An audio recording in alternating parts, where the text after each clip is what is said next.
ಯೋಗ್ಯ ಅಂತೀರ? ಯೋಗ್ಯ ಅಲ್ಲ. ನನ್ನ ತಮ್ಮನಷ್ಟು ಒಳ್ಳೆ ಹುಡುಗ ಬೇರೆ ಯಾರು ಇಲ್ಲ. ದೇಶಪಾಂಡೆ ಅವರು ಧ್ರುವ ಕುಮಾರ್ಗೆ ತಮ್ಮ ಮಗಳನ್ನ ಕೊಟ್ಟು ಮದುವೆ ಮಾಡಬೇಕು ಅನ್ನೋ ಉದ್ದೇಶಕ್ಕೆ ನನ್ನ ತಮ್ಮನ ಮೇಲೆ ಇನ್ನೂ ಸಲದ ಅಪಪ್ರಚಾರ ಮಾಡಿದಾರಷ್ಟೇ. ದೇಶಪಾಂಡೆ ಅವರ ವಿಚಾರ ಬೇಡ. ನಿಮ್ಮ ತಮ್ಮ ಯೋಗ್ಯ ಅಂತೀರೋ ಅಲ್ಲ ಅಂತೀರೋ? ನಿಮ್ಮ ತಮ್ಮ ಬದುಕಿದ್ದಾಗೆ ಕ್ರಿಮಿನಲ್ ಆಗಿದ್ದ ಅಂತ ನಾನು ಹೇಳ್ತೀನಿ. ಸುಳ್ಳು. ಚಿಕ್ಕವಯಸ್ಸಿನಲ್ಲಿ ಯಾವಾಗಲೂ ಕೆಟ್ಟವಾಗದಿಂದ ಒಂದೆರಡು ಕ್ರಿಮಿನಲ್ ಕೇಸ್ಗಳು ಬಿದ್ದಿದ್ದಾವಷ್ಟೇ. ಅದಕ್ಕೆ ನೀವು ಅನ್ನ ಕ್ರಿಮಿನಲ್ ಅಂತ ಬ್ರ್ಯಾಂಡ್ ಮಾಡಿದ್ರೆ? ಪ್ರಜ್ಞಾನ ತುಂಬಾ ಪ್ರೀತಿಸ್ತಾ ಇದ್ರು ಅಂತ ಹೇಳಿ. ಹೌದು, ಪ್ರಾಣಕ್ಕಿಂತ ಜಾಸ್ತಿ. ಹೇಳಿದ್ನಲ್ಲ, ನನ್ನಿಂದ ಅವಳ ಕಾಲಿಗೆ ಪೆಟ್ಟಾಯ್ತು ಅನ್ನೋ ಕಾರಣಕ್ಕೆ ಪಾಪ ಪ್ರಜ್ಞೆ ತಾಳ್ಕೊಳಕ್ಕಾಗದೆ ರಾಜು ತನ್ನ ಎಡಗೆ ನರನ್ನ ಕತ್ತರಿಸ್ಕೊಂಡು ಸೂಸೈಡ್ ಮಾಡ್ಕೊಳ್ಳೋಕೆ ಪ್ರಯತ್ನ ಪಟ್ಟ. ಅಷ್ಟು ಇಷ್ಟಪಡ್ತಿದ್ದ ಸರ್ ಹೆಂಡತಿನ. ನೋಡಿ, ಅಷ್ಟು ಇಷ್ಟಪಡ್ತಾ ಇದ್ದ ಹೆಂಡತಿನ ಅಂತ ತಾವು ಹೇಳ್ತೀವಿ. ಆದ್ರೆ ಪ್ರಜ್ಞಾ ಇಲ್ಲೇ ಕೋರ್ಟಲ್ಲಿ ತಮ್ಮ ಮುಂದೆನೇ ನಿಂತಿದ್ದಾರೆ. ಅವ್ರು ಹೇಳ್ತಾರೆ, ನಮ್ಮ ಅಪ್ಪನಿಗೆ ನಾನೊಬ್ಬಳೇ ಮಗಳು, ಆಸ್ತಿ ದುಡ್ಡು ಎಲ್ಲ ನನಗೇ ಕೊಡ್ತಾರೆ ಅಂತ ರಾಜು ನನ್ನ ಮದುವೆ ಆಗಿದ್ರು. ಪಾಟ್ನಾದಲ್ಲಿದ್ದಾಗ ಯಾವಾಗಲೂ ದುಡ್ಡು ತಗೊಂಡು ಬಾ ಅಂತ ಪೀಡಿಸೋರು ನಾನು ಒಪ್ಪದೇ ಇದ್ದಾಗ ನನ್ನ ಹೊಡಿತಾ ಇದ್ರು ಅಂತ ಹೇಳ್ತಾರೆ ಪ್ರಜ್ಞಾ. ಸುಳ್ಳು. ಆ ಡಾಕ್ಟರ್ ಧ್ರುವ ಕುಮಾರ್ನ ಮದುವೆ ಮಾಡ್ಕೊಳ್ತೀನಿ, ನನಗೆ ಡೈವರ್ಸ್ ಕೊಡಿ ಅಂತ ಗಲಾಟೆ ಮಾಡಕ್ ಶುರು ಮಾಡಿದ್ರು. ಮದುವೆಗೆ 6 ತಿಂಗಳ ಮೇಲೆ. ಆಗ 1-2 ಎಂಟು ಹೊಡೆದಿರ್ಬೋದು ನಿಜ, ಇಲ್ಲ ಅಂತ ಹೇಳ್ತಾರ. ಆದ್ರೆ ದುಡ್ಡುಗೋಸ್ಕರಲ್ಲ. ಓಹೋ, ಪ್ರೀತಿ ಜಾಸ್ತಿಯಾಗಿ ಧ್ರುವ ಕುಮಾರ್ ಮೇಲಿನ ಮತ್ಸರದಿಂದ ಪ್ರಜ್ಞಾಗೆ ಹೊಡಿತಾ ಇದ್ರು ರಾಜು. ಹೌದು. ಧ್ರುವ ಕುಮಾರ್ ಪಾಟ್ನಾಗೆ ನಿಮ್ಮ ಮನೆಗೂ 2-3 ಸಾರಿ ಪ್ರಜ್ಞಾನ ಹುಡ್ಕೊಂಡು ಬಂದಿದ್ರು. ಅವರಿಬ್ಬರು ಒಟ್ಟಿಗೆ ಓಡಾಡ್ತಾ ಇದ್ರು. ಯಾರು? ಪ್ರಜ್ಞಾ ಮತ್ತು ಡಾಕ್ಟರ್ ಧ್ರುವ ಕುಮಾರ್ ಒಟ್ಟಿಗೆ ಓಡಾಡ್ತಾ ಇದ್ರು. ಅದಕ್ಕೆ ನೀವು ಹೀಗೆಲ್ಲ ಮಾಡೋದು ಸರಿಯಲ್ಲ ಅಂತ ಪ್ರಜ್ಞಾಗೆ ಬುದ್ಧಿ ಕೂಡ ಹೇಳಿದ್ರಿ. ಅವರಿಬ್ಬರು ಒಟ್ಟಿಗೆ ಓಡಾಡೋದನ್ನ ಸಹಿಸದೇ ಇದ್ದ ರಾಜು ಪ್ರಜ್ಞಾಗೆ 1-2-3 ಸಾರಿ ಹೊಡೆದು ಮಾಡ್ದ ಅಂತ ತಾವು ಹೇಳಿದ್ರು. ಪ್ರಾಸಿಕ್ಯೂಟರ್ ಅವ್ರು ಕೇಳಿದ್ರು. ಹೌದು. ಡಾಕ್ಟರ್ ಧ್ರುವ ಕುಮಾರ್ ಫ್ರೆಂಡ್ಶಿಪ್ ಪ್ರಜ್ಞಾ ಜೊತೆ ಹೀಗೆ ಜಾಸ್ತಿಯಾಗಿ ಒಂದು ಸಾರಿ ಪ್ರಜ್ಞಾ ಹುಟ್ಟದ ಹಬ್ಬದ ಟೈಮಲ್ಲಿ ಪ್ರಜ್ಞಾಗೆ ಡಾಕ್ಟರ್ ಧ್ರುವ ಕುಮಾರ್ ಅವರು ಒಂದು ಚಿನ್ನದ ಜುಮುಕಿ ಗಿಫ್ಟ್ ತಗೊಂಡು ಬಂದು ಕೊಟ್ಟಾಗ ರಾಜುಗೆ ವಿಪರೀತ ಸಿಟ್ಟು ಬಂದು ಸ್ಟೀಲ್ ರಾಡ್ ತಗೊಂಡು ಪ್ರಜ್ಞಾ ಹೊಡೆದು ಬಿಟ್ಟ. ಪ್ರಜ್ಞಾಗೆ ಕಾಲ ಓಡಿ ಹೋಯಿತು. ಹೌದು. ಯಾರು ತನಕೊಬ್ಬರು ಹೇಳಿದ? ಯಾವನು ಬಂದು ಹೆಂಡತಿಗೆ ಚಿನ್ನ ಜುಮ್ಕಿನ ಪ್ರೆಸೆಂಟ್ ಮಾಡಿದ್ರೆ?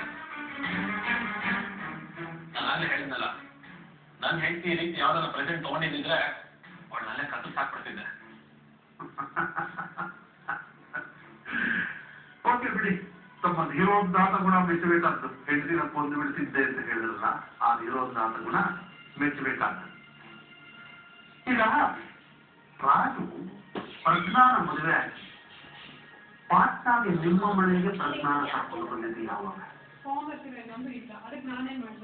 2003ರಲ್ಲಿ ಅವರಿಬ್ರು ಮದುವೆ ಆಗಿದ್ದು ಸಬ್ ರಿಜಿಸ್ಟರ್ ಆಫೀಸ್ನಲ್ಲಿ ನವೆಂಬರ್ನಲ್ಲಿ. 2003ರಲ್ಲಿ ಬಂದಿದ್ದವರು. ಪ್ರಜ್ಞಾ ಹೀಗೆ ಕಾಲು ಮುರಿಸ್ಕೊಂಡು ತಂದೆ ಮನೆಯಿಂದ ವಾಪಸ್ ಹೊರಟೋಗಿದ್ದು ಆಕೆ ಯಾವಾಗ ಹೊರಟೋಗಿದ್ದು? ಯಾವಾಗ? 2005 ಡಿಸೆಂಬರ್ನಲ್ಲಿ. 2005 ಡಿಸೆಂಬರ್. ಧ್ರುವ ಕುಮಾರ್ ನಿಮ್ಮ ಮನೆಗೆ ಪ್ರಜ್ಞಾನ ಹೊಡ್ಕೊಂಡು ಬಂದಿದ್ದು ಯಾವಾಗ? ಸರಿಯಾಗಿ ನೆನಪಿಲ್ಲ. ಮೊದಲನೇ ಸರ್ತಿ ಪ್ರಜ್ಞೆ ಅವರು ಗೌರಿ ಹಬ್ಬಕ್ಕೆ ಅಂತ 2004ರಲ್ಲಿ ತಂದೆ ಮನೆಗೆ ಹೋಗಿ ಬಂದಾದ್ಮೇಲೆ ಅವ್ರ ತಂದೆ ಮನೆಯಲ್ಲಿ ಅಂತೆ ಡಾಕ್ಟರ್ ಧ್ರುವ ಕುಮಾರ್ ಅವರು ಈ ಪ್ರಜ್ಞೆಗೆ ಪರಿಚಯ ಆಗಿದ್ರು. 2004ರಲ್ಲಿ ಆಗಸ್ಟು ಇಲ್ಲ ಸೆಪ್ಟೆಂಬರ್ ಇರ್ಬೋದು. ಫಸ್ಟ್ ಟೈಮ್ ಸರ್ ಡಾಕ್ಟರ್ ಧ್ರುವ ಕುಮಾರ್ ನಮ್ಮನೆಗೆ ಬಂದಿದ್ದು. ಆಮೇಲೆ 3-4 ಸಲ ಬಂದು ಹೋಗಿದ್ದಾರೆ. ಕಡೆಯ ಸಾರಿ ಧ್ರುವ ಕುಮಾರ್ ಬಂದಿದ್ದು 2005 ಡಿಸೆಂಬರ್. ಹೌದು, ಪ್ರಜ್ಞೆ ಹುಟ್ಟಿದ ಬಗ್ಗೆ. ಡಿಸೆಂಬರ್ 6 ಪ್ರಜ್ಞೆ ಹುಟ್ಟಿದಬ್ಬ. ಯಾರನ್ನ ಬೇಕಾದ್ರೆ ಕೇಳಿ, ಬೇಕಾದ್ರೆ ಅವರನ್ನೇ ಕೇಳಿ.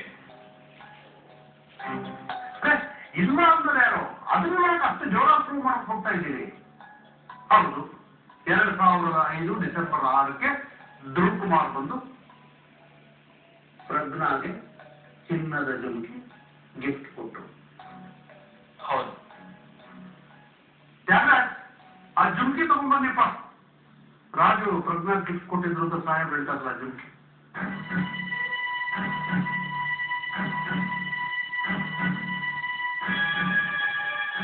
ನೋಡಿ.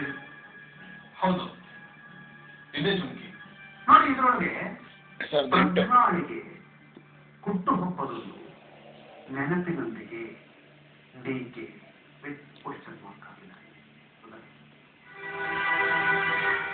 ಹೌದು, ಡಿಸೆಂಬರ್ 6 ಅಂತ ಡೇಟ್ ಕೊಟ್ಟಿದ್ದಾರೆ. ಅದು ಪ್ರಜ್ಞಾ. ಹೌದು, ಇದನ್ನ ನೋಡಿ ರಾಜು ಸಿಟ್ಟು ಬಂದು ಅವಳ ಕಾಲು ಮುರಿದಿದ್ದು.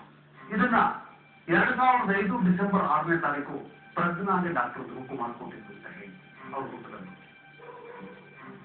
ನಾನೊಂದು ವಿಚಾರ ಹೇಳ್ತೀನಿ ಅವ್ರಿಗೆ. ಡಾಕ್ಟರ್ ಧ್ರುವಕುಮಾರ್ ಅವರು ಇಂಗ್ಲೆಂಡ್ನಲ್ಲಿ ಬರ್ಮಿಂಗ್ಹ್ಯಾಮ್ನಲ್ಲಿರೋ ನ್ಯೂರೋ ಸೆಂಟರ್ ಹಾಸ್ಪಿಟಲ್ಗೆ ಬ್ರೈನ್ ಸ್ಟೆಮ್ ಸರ್ಜರಿ ಸ್ಪೆಷಲೈಸೇಷನ್ಗೆ 2004 ಜನವರಿ ಹೋದವರು ವಾಪಸ್ ಬಂದಿದ್ದು 2006 ಡಿಸೆಂಬರ್ನಲ್ಲೇ.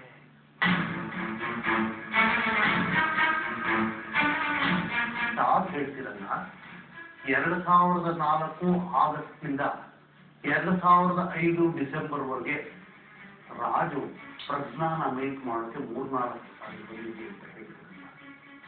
ಆ ಟೈಮ್ನಲ್ಲಿ ಅವರು ಇಂಡಿಯಾದಲ್ಲಿರಲೇ ಇಲ್ಲ, ಇಂಗ್ಲೆಂಡ್ ಅಲ್ಲಿ ಬರ್ಮಿಂಗ್ಹ್ಯಾಮ್ನಲ್ಲಿದ್ದರು.